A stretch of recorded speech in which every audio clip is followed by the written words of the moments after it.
باللہ من الشیطان الرجیم بسم اللہ الرحمن الرحیم قال رسول اللہ صلی اللہ علیہ وآلہ وسلم علی مع القرآن والقرآن مع علی لا یفترقان حتی یردا علی القول۔ انتہائی محترم و معزز سامعین، چونکہ آج کی یہ نشست بھی عظمت نہج البلاغہ اور تعلیمات نہج البلاغہ کے حوالے سے ہے، میں فقط دو تین بزرگان کے جملے اس حوالے سے عرض کرنا چاہوں گا۔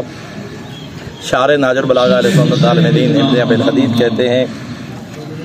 جان لیجئے توحید و عدل اور دوسری عظیم الہی ابحاث کی معرفت اس ہستی کے علاوہ کسی اور سے حاصل نہیں ہے۔ حتیٰ کہ وہ ایک خطبہ کی شرح میں لکھتے ہیں کہ امیر المومنین نے یہ جو خطبہ بیان فرمایا ہے، تمام صحابہ نے اس پائے کا کوئی ایک جملہ بھی معرفت توحید کے متعلق نہیں کہا، اور اس کے بارے میں وہ خود کہتے ہیں کہ اس کی اصل وجہ یہ تھی کہ معرفت توحید اس قدر رکھتا ہی کوئی نہ تھا جس قدر علی رکھتے تھے، اس لیے جو معرفت توحید کا حامل ہستی تھی اسی نے معرفت توحید کو بیان فرمایا، اور اس عارف باللہ اور اللہ کی معرفت رکھنے والے امام کی کلام ہمارے سامنے نہج البلاغہ کی صورت میں موجود ہے، جس کے بارے میں آغا خمینی رضوان اللہ علیہ فرماتے تھے، یہ ایک شفا بخش معجون اور فردی اور اجتماعی دردوں کی دعا۔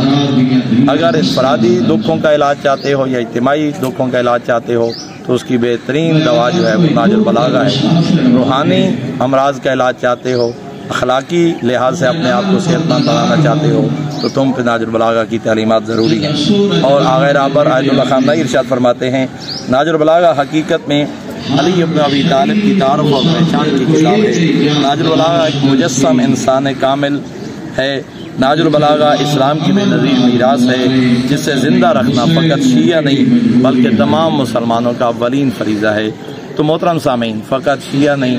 فقط پاکستانی نہیں، فقط اردو بولنے والے نہیں، عربی، اردو، ہندی، ہر وہ شخص جو معرفت توحید کا حامل ہے بلکہ غیر مسلم افراد بھی، اگر مکتوب